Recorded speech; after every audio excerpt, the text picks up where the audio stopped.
Bom, na primeira aula nós comentamos sobre algumas definições básicas para essa parte de horticultura. Nós fizemos algumas definições literárias que muito se confunde entre horticultura e olericultura. Então, separando aqui o que é olericultura, é um termo científico derivado do latim de oleris, que é hortaliça, e colere, que é cultura, então cultura de plantas hortaliças. A olericultura está dentro do ramo um dos ramos da fitotecnia, que se divide dessa forma, entre grandes culturas, que são anuais e perenes, a silvicultura, que é o cultivo de espécies florestais, a forragicultura, que trabalha com pastagens e plantas forrageiras para corte, e a horticultura e suas atividades especializadas. Então a olericultura está dentro da horticultura, que é um grande grupo da fitotecnia. Dentro da olericultura, divide-se entre o cultivo de hortaliças, o cultivo de plantas frutíferas, a floricultura e a jardinocultura, ou cultivo de plantas ornamentais. Também entra a vivericultura, que é para a produção de mudas, geralmente em menor escala, trabalha-se dessa forma. Em alguns países,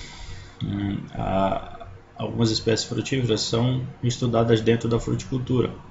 Então isso aí vai variar de acordo com a literatura, a localidade onde vocês estão procurando, as referências, e aqui eu coloquei alguns exemplos.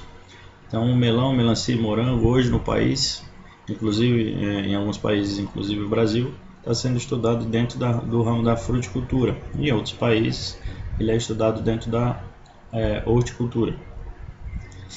A batata, em algumas localidades, em algumas escolas técnicas, ela é considerada um cultivo dentro da parte de grandes culturas. E em Portugal, por exemplo, a horticultura em geral é empregada numa concepção mais restrita, com um sinônimo exclusivo de olericultura, só plantas de espécies olerícolas.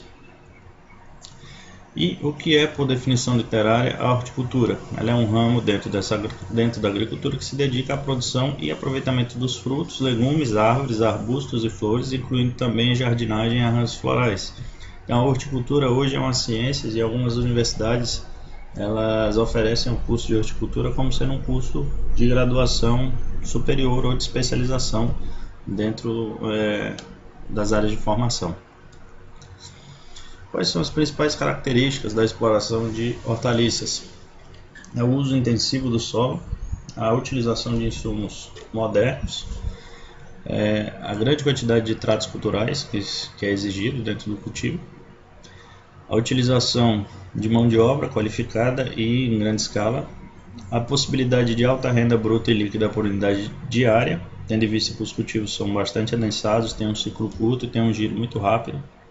O ciclo cultural é curto, são várias culturas por ano no mesmo local, podendo ser a mesma espécie ou espécies diferenciadas, consorciadas ou em rotação. É praticada tanto em pequenas propriedades quanto em grandes propriedades, e aí diferentes escalas produtivas, tanto as mais intensivas como as menos intensivas, mais familiares. Permite o aproveitamento de áreas marginais para grandes culturas, então se é uma propriedade que tem um tamanho grande, você pode utilizar as áreas marginais para outras culturas, principalmente culturas anuais ou perenes, e as áreas mais próximas à propriedade em si, as instalações utilizadas para a exploração de hortaliças. Terrenos na periferia de grandes centros têm um valor um pouco mais baixo para adquirir e são utilizados. Aqui no nosso estado a gente tinha o Cinturão Verde, que era forte na produção de hortaliças. Hoje o Distrito Industrial ainda é responsável por alguma parte da produção de hortaliças que é consumida aqui dentro da cidade. Geralmente são esses terrenos que são utilizados têm uma fertilidade natural baixa, então é necessário que seja feita uma correção química e constante dentro da área. Então a adubação nessas áreas de baixa fertilidade é pesada. Quais são os tipos de exploração de olerícola? eu tenho a exploração diversificada, que tem uma finalidade comercial. Ela utiliza áreas pequenas e várias culturas dentro dessa área, que permite uma comercialização em diferentes épocas do ano e não prende o produtor à sazonalidade de alguns períodos e uma cultura específica. O produtor geralmente vende a varejistas, feiras, mercados, supermercados, ou ele próprio é o comerciante da produção. Ela é típica dos cinturões verdes, daquelas áreas marginais próximas às cidades, e tenta explorar a vantagem de estar próxima desses centros urbanos. Então, como característica dela é essa logística mais facilitada.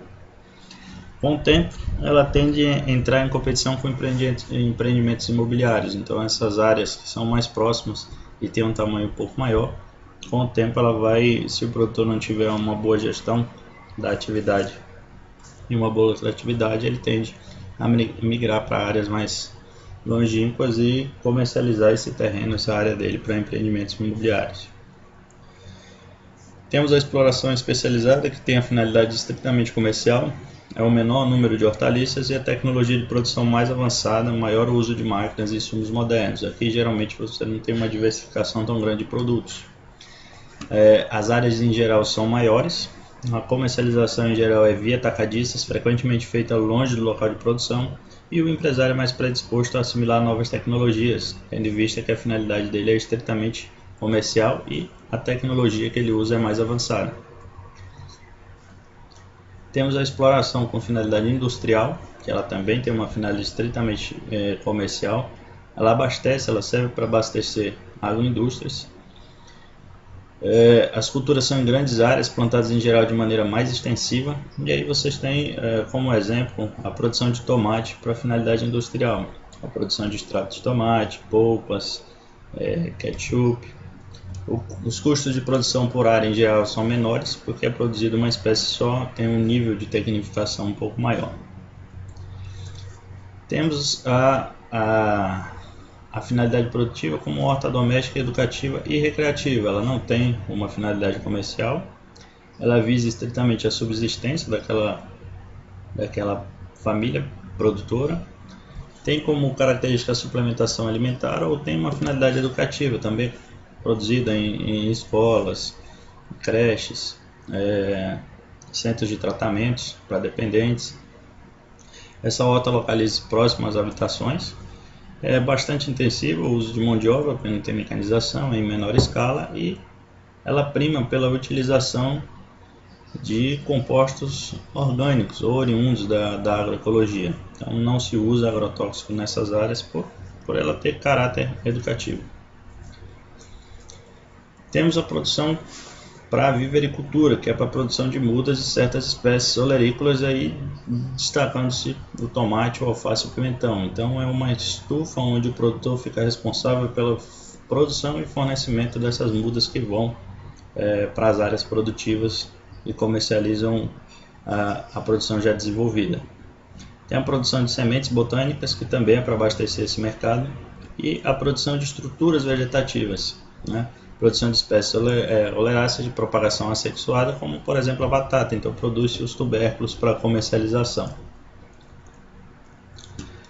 Temos o cultivo protegido, ou a plasticultura, que tem como principal vantagem a utilização de casas de vegetações, túneis cobertos com agrofilmes, estufas e a possibilidade de controle de alguns fatores climáticos. Então quem produz nesse tipo de estrutura que é utilizada aqui, não fica refém do regime pluviométrico tão intenso, então pode produzir na época da chuva. Tem um maior controle sobre as condições climáticas aqui dentro e a diminuição de incidência de doenças, né? As principais espécies que são cultivadas aqui dentro é alface, tomate, pimentão, pepino, melão, berinjela, melancia. Aqui no nosso estado, os principais cultivos que tem ambiente protegido é o alface, o tomate, o pimentão e o pepino. E aí eu coloquei esse slide aqui para vocês, falando um pouco sobre os rumos da olericultura brasileira, o que vem sendo observado com o passar do tempo, que vem modificando a atividade olerícola no país. Então o perfil do consumidor, ele é um indicativo de mudança, tendo em vista que é ele que gera a demanda de mercado, então ele exige um produto específico, uma qualidade diferenciada, o gosto dele modifica com o passar do tempo e há uma natural diversificação dessa produção em função dessa demanda. Então, cada vez mais o consumidor exige um produto de qualidade, com preço mais acessível, com características nutricionais diferenciadas. Também destaca-se a utilização de resíduos para a fabricação de compostos orgânicos que agregam na produção e diminuem o custo com a utilização de insumos sintéticos oriundos da indústria de fertilizantes. Então, a reutilização desses resíduos que são gerados na produção e a aplicação dele dentro da própria atividade. Então, a fabricação de compostos orgânicos, de biofertilizantes, de biocontroladores, né? Tudo que você pode utilizar e ele volta para a propriedade gera um valor agregado. A sustentabilidade desses cultivos. Então, a utilização desses resíduos já é um ponto a favor dessa sustentabilidade, mas também não é só isso, né? Tem o tratamento da água que é utilizado, o reuso dessa água, a utilização de água oriunda do regime pluviométrico, então o armazenamento dessa água e utilização dela dentro da propriedade, o plantio de maneira que respeite a real necessidade da cultura sem a utilização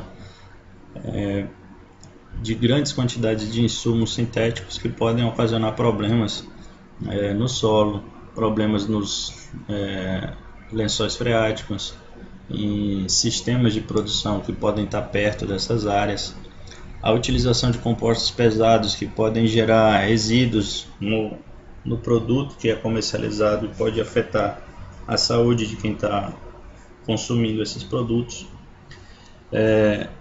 O mercado hoje está cada vez mais exigente por uma padronização desses produtos, uma qualidade diferenciada. E também esse mercado tem que estar atento aos modismos que estão sendo inseridos cada vez mais no mercado. Antigamente, por exemplo, a cultura de se alimentar do açaí não era tão popular no país inteiro, era restrita mais a uma região onde era produtora. Então foi se disseminando a cultura, os benefícios. Também podemos elencar a questão dos orgânicos, que antes era apenas um nicho de mercado que solicitava, que exigia esse tipo de produto. Então hoje a consciência do consumidor já está um pouco mais voltada para esse lado de consumir um produto que tenha menos a utilização de insumos sintéticos, uma coisa mais natural, teoricamente mais saudável do que os que estão sendo comercializados utilizando grandes quantidades de insumos e às vezes de maneira inadequada. Então esses modismos vão gerando um perfil de consumidor diferenciado e vai aumentando a exigência de quem produz em relação a esses produtos.